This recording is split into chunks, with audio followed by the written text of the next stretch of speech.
ওই মেঘ, তোর এত সাহস, তুই আবার আমার জল চুরি করতে এসেছিস? এই জল আমার, আমি সাগর, জলের রাজা। তুই কে রে, শূন্য আকাশের ফুসফুস? হা হা হা, জলটা তোর বাপ্পের কাছ থেকে পেয়েছিস নাকি? আমি না থাকলে তুই কবে শুকিয়ে মরুভূমি হয়ে যেতি। শোন, আমার বৃষ্টিতেই তুই এত বড় সাগর, লোনা পানির ড্রাম কোথাকার। ছোট লোক মেঘ কোথাকার, যার খাস তারই বদনাম করিস। জানিস না, আমার জল সূর্যের গরমে বাষ্প হয়ে তোর মতো চুনোপুটি তৈরি করে। তুই তো আমার বাচ্চা রে। বাচ্চা? হাসি পেল। আমি কোনো বাচ্চা কাচ্চা নই, আমি তোর বস। আমি বৃষ্টি না দিলে তুই কখনো পূর্ণ হতে পারতি না।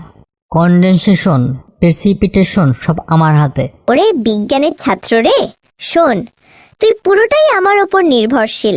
আমার জল না পেলে তুই বাংলা সিনেমার মতো ফ্লপ। হু হু, আমি ঘনীভূত হয়ে বৃষ্টি ফেলি, সেই বৃষ্টি নদী ধরে তোর কাছে এসে তোর পেট ভরায়। তোর মুখটা বড় হতে পারে, কিন্তু কাজটা আমিই করি।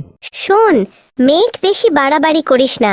আমি একটা জাহাজ পাঠিয়ে তোর মুখ সেলাই করে দিতে পারি। তোর শক্তি নেই আমার মুখ বন্ধ করার, উল্টো আমি তোকে বজ্রপাত মেরে তোর মুখ বন্ধ করে দিব।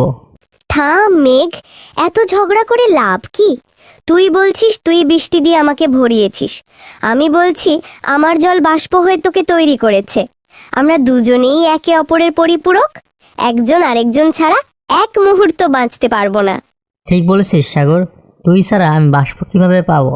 আমি ছাড়া তুই জল কোথায় পাবি? আমরা একে অপরকে সাহায্য করি, আমাদের অহংকার মানায় না। তাহলে চল, প্রতিযোগিতা নয়, এখন থেকে একে অপরকে সহযোগিতা করি। তুই বৃষ্টি দে, আমি গ্রহণ করব। তোর বৃষ্টি নদী হয়ে আমার গহ্বরে মিলবে, আর আমি সূর্যের সাহায্যে তোর জন্য বাষ্প তুলে দেব। ঠিক আছে, তবে একটা কথা বলি সাগর, কি কথা?